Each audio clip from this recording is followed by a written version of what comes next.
L'ensemble des manuscrits autographes modernes, ou manuscrits d'auteur comme on les appelle parfois, conservés à la Fondation Martin Bodmer, compte environ 1200 pièces si l'on exclut les manuscrits musicaux et les dédicaces d'un livre par son auteur.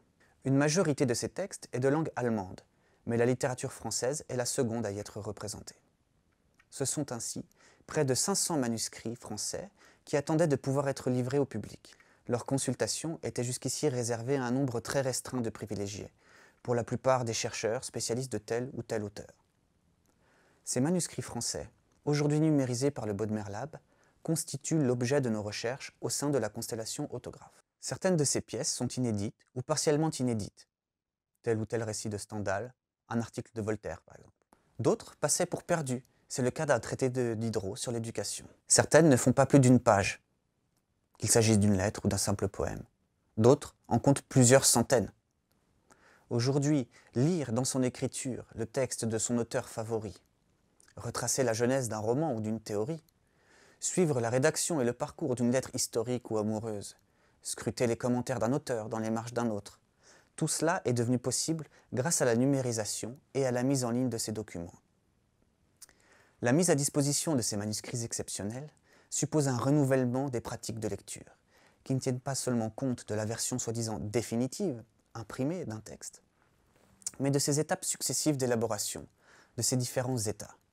Elle suppose aussi un renouvellement du savoir sur les textes qui sont ainsi autant donnés à voir qu'à lire au lecteur. À cet égard, notre objectif premier n'est pas tant de fournir une édition ou une transcription du manuscrit que d'en faciliter la consultation directe à l'écran. Cette exploration, à laquelle tout un chacun est invité, repose d'une part sur la mise à disposition d'images d'excellente qualité et d'autre part sur la constitution de notices descriptives accompagnant le document.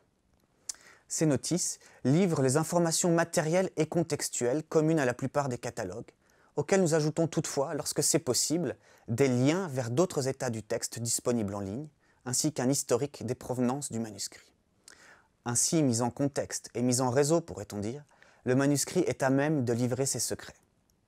Ces recherches peuvent parfois aboutir à un itinéraire qui nous conduit, à travers plusieurs siècles d'histoire et via de nombreux intermédiaires, de la main même de l'auteur jusqu'à Martin Bodmer.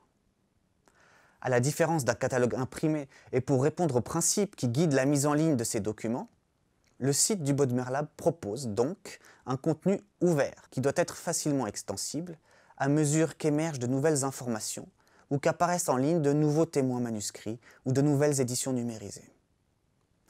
La collaboration participative nous a paru à cet égard la formule correspondant le mieux à ces exigences. Ce sont déjà près de 50 volontaires issus des rangs de la faculté des lettres de l'Université de Genève qui prennent part à l'élaboration de ce work in progress, dont le site du Bodmer Lab livre les tout premiers résultats, appelés à se développer au fil des prochaines découvertes et des prochaines contributions.